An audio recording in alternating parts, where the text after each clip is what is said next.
दोस्तों, ये बात तो हम सभी जानते हैं कि हमारे देश में हाल ही में नमीबिया से 8 चीतों को लाया गया है और आजकल हमारे देश के हर एक अखबारों के सुर्खियों में चर्चा सिर्फ इन चीतों के बारे में ही हो रही है।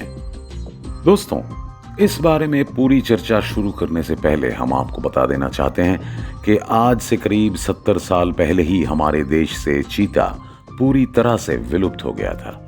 लेकिन नमीबिया से लाए गए इन चीतों की वजह से हमारे देश भारत में हमें फिर से एक बार चीता देखने का मौका मिल जाएगा और इसका पूरा श्रेय हमारे देश के प्रधानमंत्री श्री नरेंद्र मोदी जी को जाता है।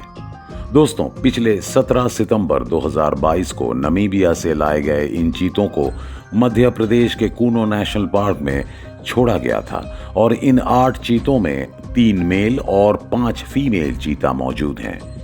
लेकिन दोस्तों, ये सब छोटे मोटे इंफॉर्मेशन तो आपको अब तक जरूर मिल ही गया होगा, इसलिए हमारे आज के इस वीडियो में हम आपको नमीबिया से लाए गए इन चीतों के बारे में कुछ ऐसे इंफॉर्मेशन देने जा रहे हैं जिनके बारे में शायद आप लोगों को अभी तक कोई भी जानकारी नहीं है।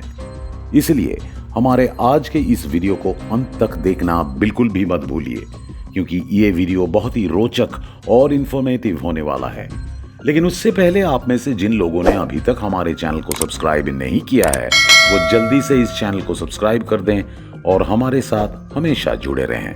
तो चलिए अब चलते हैं सीधा अपने वीडियो की तरफ। दोस्तों, इस वीडियो को शुरू करने से पहले हम आपको बता देना चाहेंगे कि इन 8 अफ्रीकन चीतों को अफ्रीका के नमीबिया देश के एक प्राइवेट रिजर्व से मध्य प्रदेश के कूनो नेशनल पार्क में लाया गया है। यानी कि इनको इनके घर से करीब 8000 किलोमीटर की दूरी पर लाया गया है। ऐसे में एक नए एनवायरनमेंट में खुद को अच्छे से सेट कर पाना ही इन चीतों के लिए सबसे बड़ी चुनौती होने वाली है। ये चीते कोई आम चीते नहीं हैं, बल्कि ये अफ्रीका के शिकारी चीते हैं जिन्हें ज्यादातर शेरों का शिकार करने के लिए इस्तेमाल किया जाता है। ये चीते बहुत ही ज्यादा खुंखार किस्म के होते हैं और अगर कभी भी ये आउट ऑफ कंट्रोल हो जाएं तो ये चीते काफी ज्यादा आक्रामक साबित हो सकते हैं। इसलिए इन चीतों को काबू करने के लिए इस नेशनल पार्क में लक्ष्मी और सिद्धांत नाम के 2 हाथियों को तैनात किया गया है। दोस्तों, लक्ष्मी और सिद्धांत ज्यादातर शेर और तेंदुओं को काबू करने के लिए काम आते हैं और इस काम में इनका एक्सपीरियंस करीब 10 साल के आसपास है। इसलिए अगर कभी भी ये अफ्रीकन चीते आउट ऑफ कंट्रोल भी हो जाते हैं तो इन्हें काबू करने के लिए बारूद का नहीं बल्कि लक्ष्मी और सिद्धांत नाम के इन दोनों हाथियों का इस्तेमाल किया जाएगा। इनमें से लक्ष्मी की उम्र करीब 25 साल के आसपास है और सिद्धांत की उम्र करीब 30 साल है। अगर बात इन 8 अफ्रीकन चीतों के बारे में की जाए तो सबसे पहले हम आपको बता देना चाहेंगे कि इन 8 चीतों में से 3 मेल चीतों का नाम है एल्टन, फ्रेडी, ओबान और बाकी के 5 फीमेल चीतों का नाम है आशा, सियाया, तिबिलिसी, साशा और सवाना।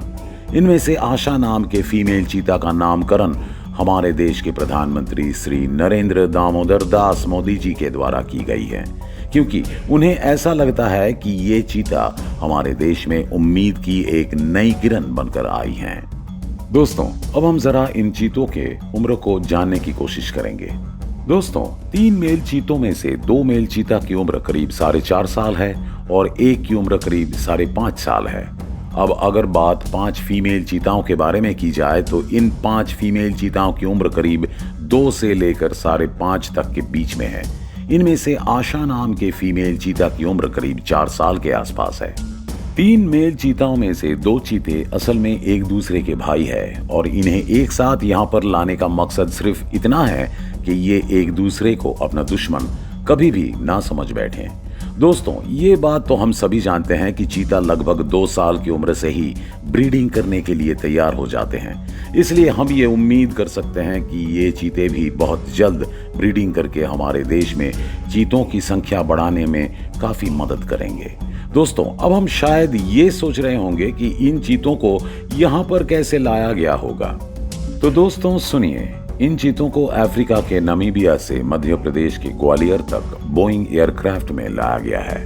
लेकिन यहाँ पर लाकर ही उन्हें कूनो नेशनल पार्क में डायरेक्ट नहीं छोड़ा जाएगा, बल्कि उससे पहले उन्हें एक छोटे से कैप्टिविटी के अंदर करीब 30 दिनों तक रखा जाएगा।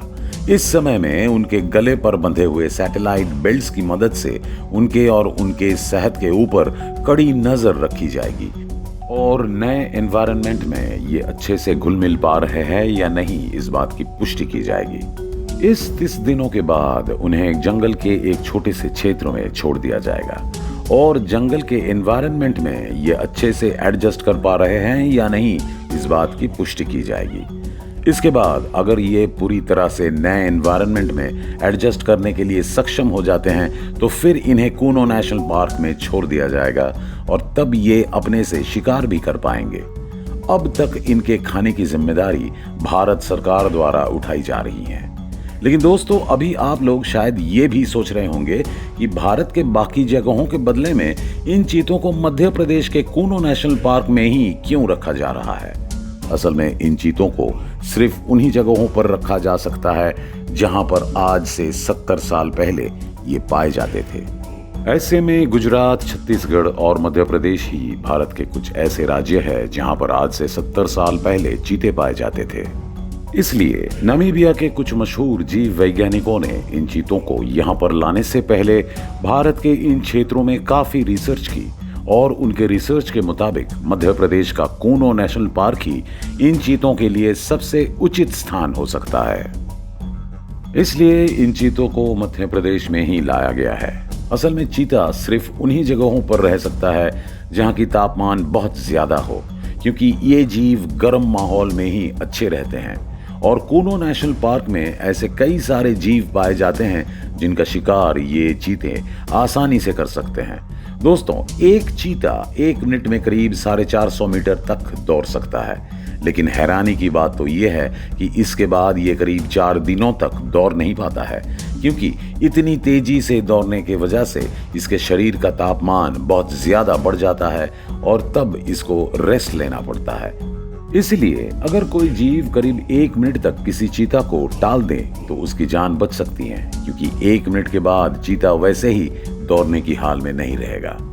दोस्तों, अब तक तो हमने आपको ये बात बता दिया है कि नामीबिया से लाए गए इन चीतों को भारत में कहां और कैसे रखा जाएगा, लेकिन अब हम जरा ये जानने की कोशिश करेंगे कि आखिर क्यों आज से करीब 70 साल पहले भारत से ये चीता विलुप्त हो गए थे।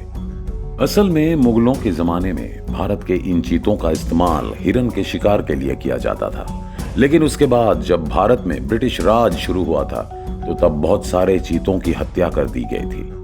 ब्रिटिश राज खत्म होते होते भारत में चीतों की संख्या में भारी गिरावट देखी गई थी और 1947 में भारत में सिर्फ 3 चीते बचे हुए थे। इन 3 चीतों को भी 1948 में मार दिया गया था और इस वजह से ही 1952 में भारत सरकार के द्वारा चीतों को विलुप्त प्रजाति होने का घोषणा कर दी गई थी। लेकिन इत्तेफाक की बात तो यही है कि जिस मध्य प्रदेश में उन आखिरी 3 चीतों को मार दिया गया था, आज उसी मध्य प्रदेश में इन नए चीतों को लाया गया है। हम उम्मीद करते हैं कि आज से करीब 4-5 साल बाद भारत में चीतों की संख्या और भी ज्यादा बढ़ जाएगी। तो दोस्तों, आज के लिए बस इतना ही। फिर मिलते हैं हमारे अगले वीडियो के साथ। अगर आपको ये वीडियो पसंद आया हो तो इसे लाइक करने के साथ साथ अपने दोस्तों के साथ शेयर जरूर कर दीजिए और हमारे साथ जुड़े रहने के लिए हमारे इस चैनल को सब्सक्राइब जरूर कर दीजिएगा। धन्यवाद।